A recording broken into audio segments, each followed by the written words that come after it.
You're listening to the CyberWire Network, powered by N2K.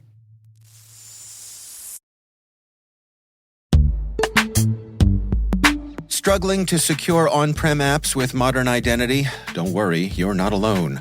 Join industry leaders from Fortune 500 organizations to secure your apps on any cloud with any IDP, regardless of your environment's complexity. Meet Strata's identity orchestration platform, MOVEit. Say goodbye to the headaches of app refactoring and legacy tech debt. With identity orchestration, you can modernize legacy apps to use MFA or passwordless authentication in a few weeks, migrate from one IDP to another, and so much more without changing the app. No matter your IAM use case, Strata extends the value of your current identity investments. And the best part? You can try it for free today. Visit strata.io/cyberwire to share your biggest identity challenge, and they'll hook you up with a complimentary pair of AirPods Pro. Don't miss out. Visit strata.io/cyberwire. That's strata.io/cyberwire.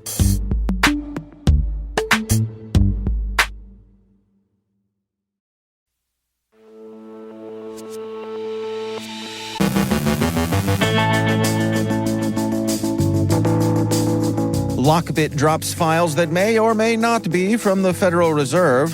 Progress Software patches additional flaws in MOVEit file transfer software. A popular polyfil open-source library has been compromised. DHS starts staffing up its AI core. Legislation has been introduced to evaluate the manual operations of critical infrastructure during cyber attacks. Researchers discover a new e-skimmer targeting CMS platforms. A breach at Neiman Marchus affects nearly 65,000 people. South African health services grapple with ransomware amidst a monkeypox outbreak. Medusa is back. On the learning layer, Sam and Joe discuss the CISSP's CAT format and how to walk into test day with confidence. And the VA works to clear the backlog caused by the ransomware attack on onChange Healthcare.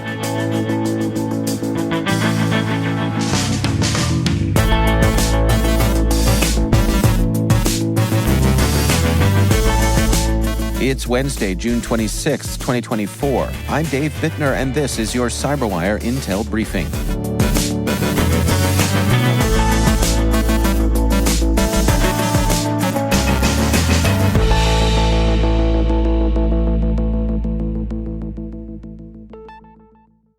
Thank you for joining us here today. As always, it's great to have you with us. Following an apparent failure in negotiations, the LockBit ransomware gang published a trove of files it claims to have stolen from the U.S. Federal Reserve. This Russian-linked gang posted 21 links to files including directories, torrents, and archives from Evolve Bank and Trust. Recently, the feds accused Evolve Bancorp of unsafe banking practices. LockBit had threatened to release the data on June 25th if the ransom wasn't paid. They claim to have 33 terabytes of sensitive banking information, and they criticized the U.S. Central Bank's negotiator.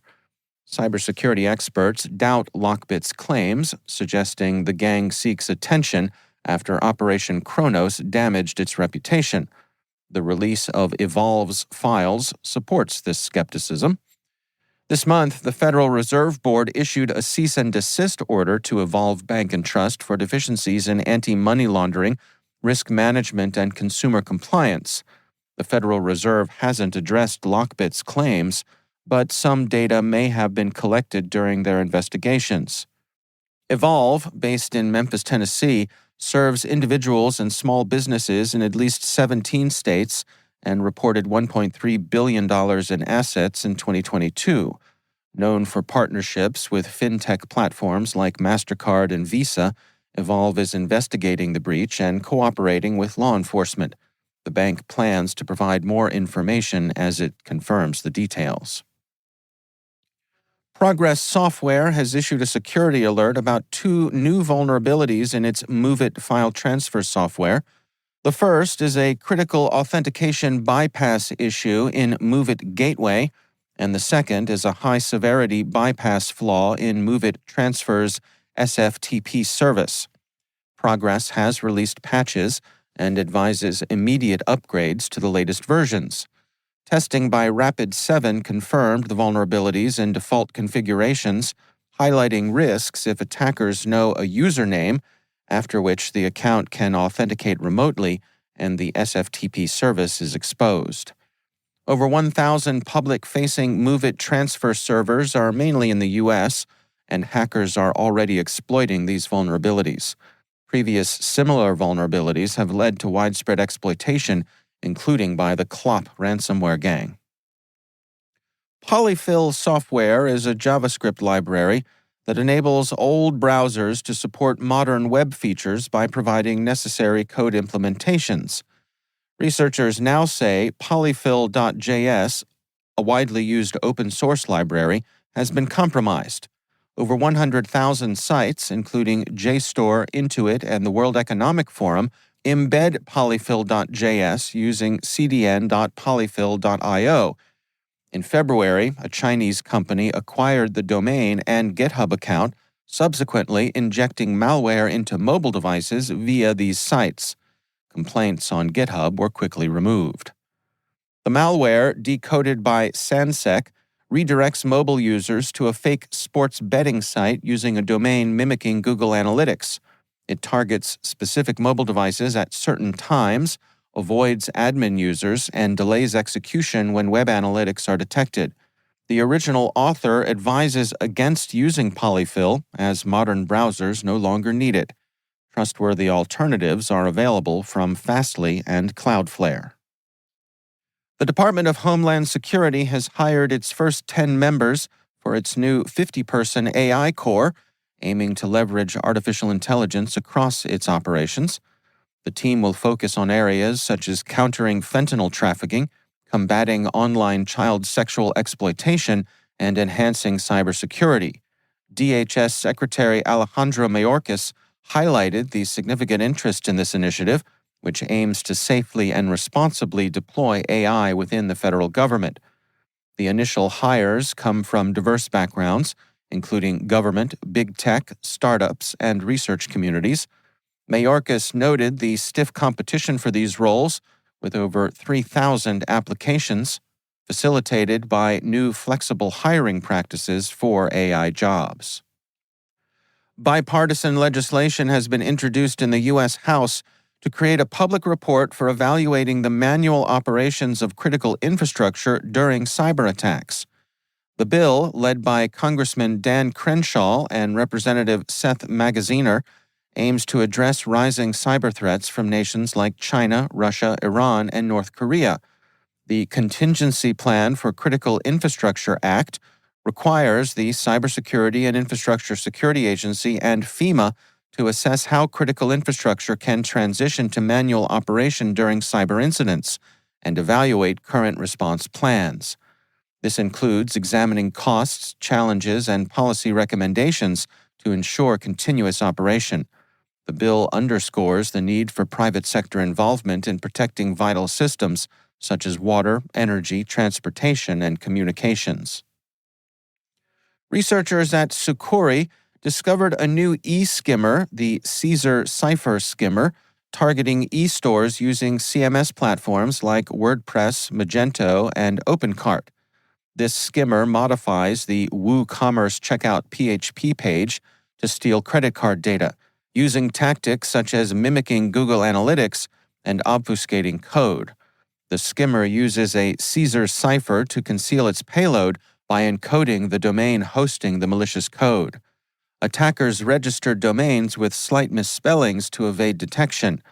The malware connects to a remote server via WebSocket, customizing responses for each infected site.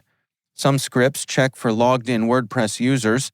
Researchers found Russian comments in older script versions. Luxury retail chain Neiman Marcus has informed customers of a May cyber attack compromising a database with personal information. The breach affected just under 65,000 people, exposing names, contact details, dates of birth, and gift card numbers, excluding PINs. The attacker, Spider, offered the data for sale on breach forums, including customer shopping records and employee data. The breach is linked to the Snowflake incident, which has affected multiple brands. The sale post has since disappeared from breach forums. South Africa's National Health Laboratory Service is grappling with a ransomware attack disrupting lab result dissemination amid an outbreak of monkeypox. The attack began Saturday, deleting system sections, including backups, and requiring extensive rebuilding. The NHLS, operating 265 labs nationwide, has shut down certain systems for repairs and enlisted external cybersecurity firms. Despite functional labs, automated report generation is disabled, forcing urgent results to be communicated manually. The attack, using an unidentified ransomware strain, did not compromise patient databases. South Africa's health sector, already strained by ransomware attacks, faces increased urgency due to the monkeypox outbreak, with 3 deaths and 16 confirmed cases. The government is under pressure to enhance cybersecurity, especially as global healthcare systems face similar ransomware threats. The Medusa banking Trojan for Android, also known as Tanglebot, has reemerged after a year of relative inactivity, targeting countries including France, Italy, the US, and the UK. The latest campaigns use compact variants with fewer permissions and new features, like initiating transactions directly from compromised devices. Discovered by researchers at Cleafy, these campaigns involve 24 different operations using SMS phishing to distribute malware through fake apps. Medusa's updated versions now request fewer permissions, retain keylogging and SMS manipulation capabilities, and introduce commands for actions like screen overlay and screenshot capturing. Despite no presence on Google Play, the threat is growing as its distribution methods evolve.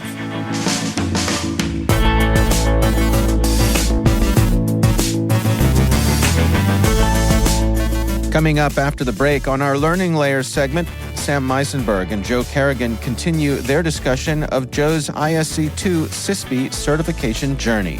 Stay with us.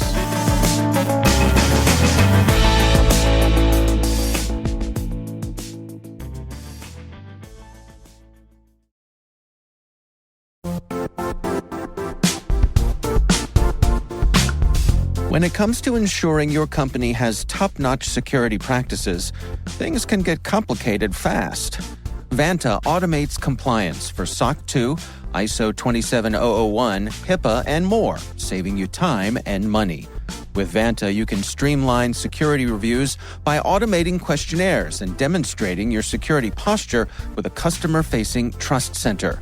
Over 7,000 global companies like Atlassian, Flow Health, and Quora use Vanta to manage risk and prove security in real time.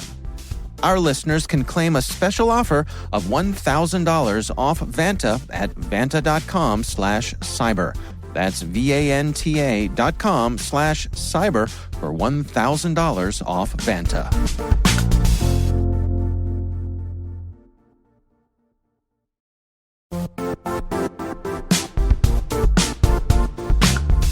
The IT world used to be simpler.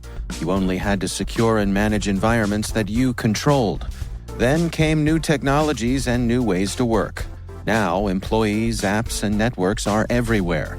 This means poor visibility, security gaps, and added risk. That's why Cloudflare created the first-ever connectivity cloud.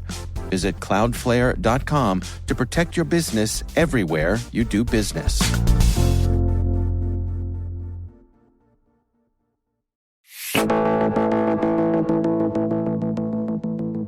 On today's Learning Layers segment, our host Sam Meisenberg is joined once again by my Hacking Humans co-host Joe Kerrigan to continue their discussion of Joe's ISC2 CISSP certification journey. Today they're discussing the CAT format and how to walk into test day with confidence.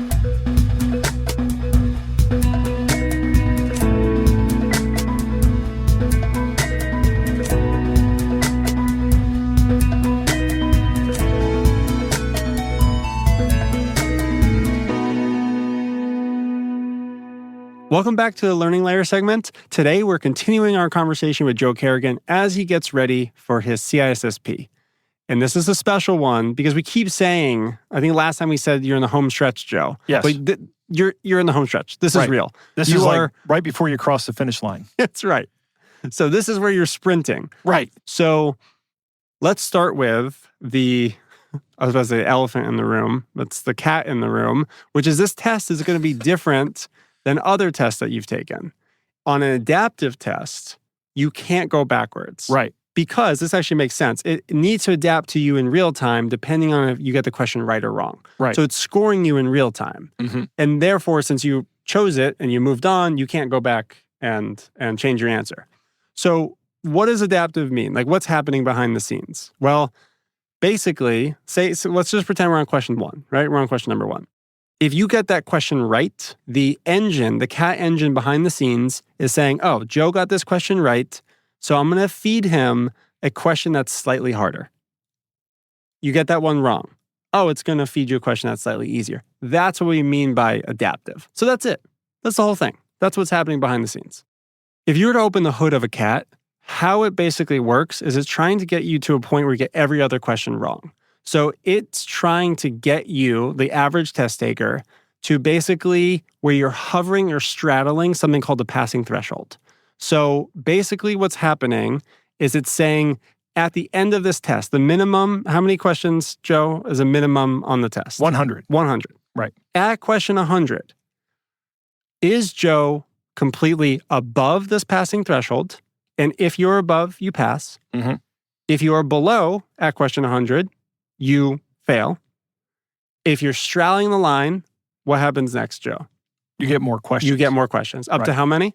Up to 50 more. It can end at any point. It could be 101, it could be 102, 110, whatever. Right. Now, there's something unique about those questions from 101 to potentially 150. That's different from questions 1 to 100. Do you know the difference? I don't. There are no experimental questions. There are no experimental questions. In 101 to 150. Okay, so what is an experimental question? I feel like I'm being used as a guinea pig here. You are. You actually great. are. What they do is they need to test out, the validity of questions. So they give it to real test takers. And then they use that data, say, is this a fair question? Are enough people getting it right? Enough people getting it wrong? And then if it passes all the rounds of testing, it will show up on a future exam. Okay. The experimental question is unscored. The thing is, you don't know which questions are experimental, which aren't. So you need to approach every question like it's the real deal. Okay, so hold on. So in the first 100 questions, there are going to be some number of experimental questions. I'll tell you the number. Okay, what is it? Well, let me ask you. If you were a test maker, how many experimental questions would you put on the test? How many you think is fair? 10. That's what CompTIA does. It's about 10. CompTIA, or this is ISC squared? I bring up CompTIA to compare them to ISC2. CompTIA says 10. ISC2 says 25. 25% of the questions are experimental. Wow is right. Yeah. So this is why people walk out of the test and they're like, what just happened? Right. They feel like they failed, even though they didn't. They feel floored. They feel confused. They are like, I didn't study that content. What happened? Right. Partly is because they're throwing you experimental questions. And this is why it's so important not to spend too much time on one single question, because there's a 25% chance it actually doesn't matter. So I take 100 questions. Yes. 25 of them don't count. Correct. If I'm above the passing threshold with the 75 that do count, correct, test is over. Correct. So when they feed you more questions from 101 to 150, they all count. It's all real. It's okay. I think it was like overtime. Every question matters. And right. that could be the one question that puts you above or below. I like to tell people you should bank enough time to make sure you have more time towards the end of those questions. Okay. And you want to give yourself enough time in case you go to overtime, because all those questions are real. They impact your score so much, and you want to spend a lot of time on those questions since they're so important. What else you want to know about the CAT? Maybe we should tell people what CAT stands for, Computer Adaptive Test. Yes. So. And all it means is just adapting to you as a test taker, right. whether you get a question right or wrong. Did we cover that? I don't know if we did. Well, I can't remember. Now people know. Right. And also, what you don't want to do, you don't want to look silly in front of your friends. You can't say cat test or cat exam. That's like ATM machine. There you go. When are you taking your test? What day of the week? It's Monday. What time of day? 3 o'clock, 3:30 in the afternoon. 3:30. Is it 3 or 3:30, Joe? It's 3:30. Okay, you got to make sure. 3:30 to 6:30. Okay. I got the email today. Excellent. It might be a good idea to actually take your practice cat on a Monday at 3:30. Okay. So you get used to, are you hungry at that time? What is your body doing? You can sort of, it's just a clever way to get you more ready for game day. I will eat lunch before I do this. Normally, I don't eat lunch because I eat breakfast and then I don't get hungry again until like 5 o'clock. But yeah, exactly. And you don't want to get hungry during the test because then you're thinking about food and you're not thinking about the content. Right. Also, about food, test day is not the time to experiment with that new Indian place that you're thinking about. Don't change your routine at all for exam day is what I would say. Okay. So just stick with what you normally would. Think of it as like just another practice test. That's how comfortable you want to be on exam day. They actually, whether you love him or hate him, Tom Brady talks a lot about like performing well and, the biggest stage on the Super Bowl. And basically what he says is it's just another game. Right? It's not. Of course it's not, right? You can't trick yourself, but you have to trust all the reps you've put in. And if you treat every moment during practice in the regular season as those high-stress moments, then when the real thing happens at the highest stakes, it's just going to feel like another one of those practice tests. Cool. I guess as we wrap up here, Joe, and you're getting ready for the test day, what questions do you have? There's nothing I'm wondering about. I'm just the thing is that I one of the big things that I'm going to need to do is to try to focus and relax when I go in there. Yeah. And like you said, I put the work in. Mm-hmm. I should be able to go in there and pass this test. It shouldn't really be a problem. Mm-hmm. And I've got to go in with that mindset and get into the mental state. But exactly.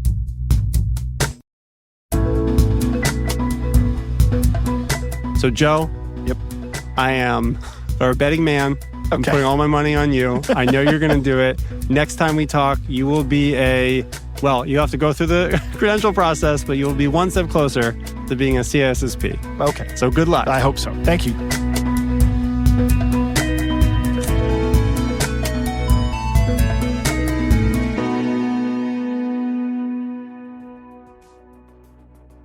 That's Sam Meisenberg and Joe Kerrigan. Good luck, Joe.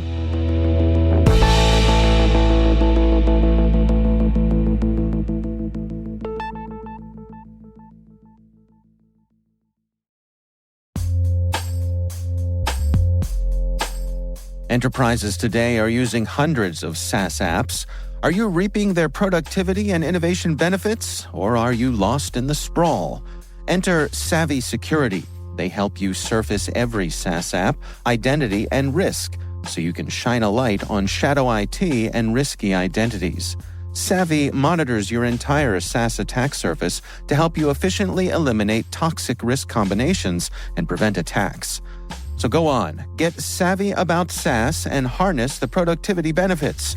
Fuel innovation while closing security gaps. Visit savvy.security to learn more.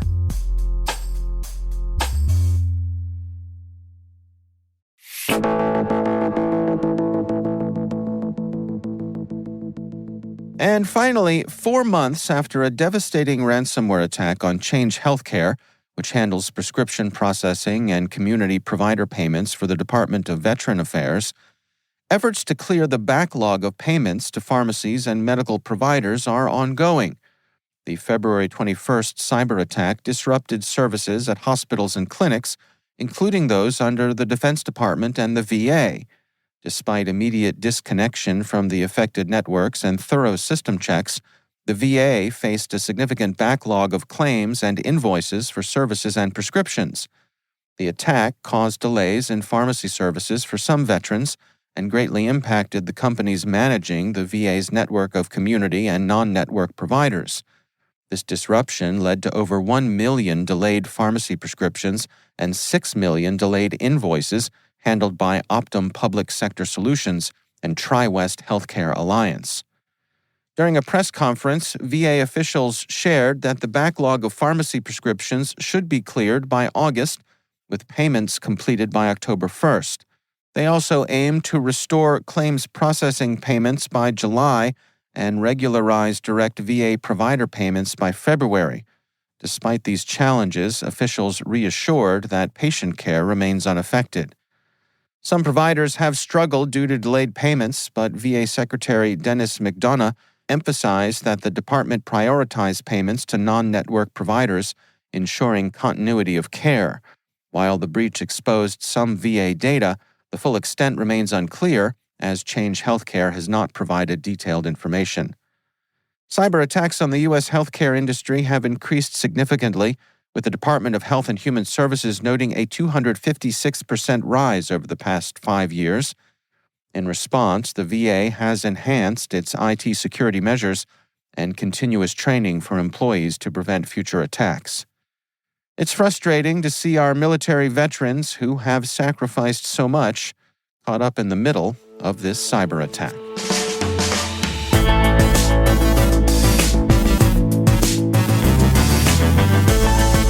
And that's the CyberWire. For links to all of today's stories, check out our daily briefing at thecyberwire.com. We'd love to know what you think of this podcast. Your feedback ensures we deliver the insights that keep you a step ahead in the rapidly changing world of cybersecurity. If you like our show, please share a rating and review in your favorite podcast app. Please also fill out the survey in the show notes or send an email to cyberwire@n2k.com. We're privileged that N2K CyberWire is part of the daily routine of the most influential leaders and operators in the public and private sector, from the Fortune 500 to many of the world's preeminent intelligence and law enforcement agencies. N2K makes it easy for companies to optimize your biggest investment, your people. We make you smarter about your teams while making your teams smarter. Learn how at n2k.com. This episode was produced by Liz Stokes. Our mixer is Trey Hester, with original music and sound design by Elliot Peltzman. Our executive producer is Jennifer Iben. Our executive editor is Brandon Karp.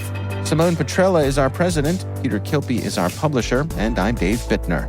Thanks for listening. We'll see you back here tomorrow.